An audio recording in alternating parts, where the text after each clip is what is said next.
पवारांच्या धर्मावरच्या वक्तव्यावरून वाद. पहलगाममध्ये धर्म विचारून मारलं का याबाबतचं सत्य माहीत नाही. शरद पवारांचं वक्तव्य. तर ज्यांचे नातेवाईक मारले गेले आहेत त्यांनी काय सांगितलं ते ऐका. फडणवीसांचा पवारांना सल्ला. ठाकरेंची शिवसेना देशाचा इतिहास विसरली याचं दुःख. दहशतवादी हल्ला झालेला असताना ठाकरेंच्या शिवसेनेकडून मूर्खासारखी वक्तव्य. देश माफ करणार नाही. मुख्यमंत्री फडणवीसांचा हल्लाबोल.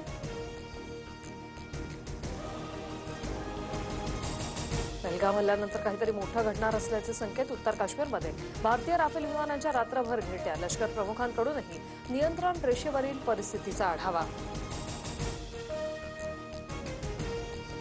पाकिस्तानने 30 वर्ष दहशतवाद्यांना मदत पुरवली. आम्हाला याची मोठी किंमत मोजावी लागली. पाकिस्तानचे रक्षामंत्री ख्वाजा आसिफ यांची मोठी कबुली.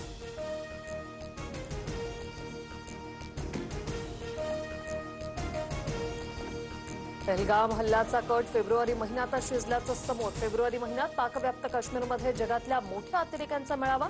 पहलगाम हल्ल्याचा मास्टरमाइंड सैफुल्लाही या मेळाव्यात असल्याचा संशय.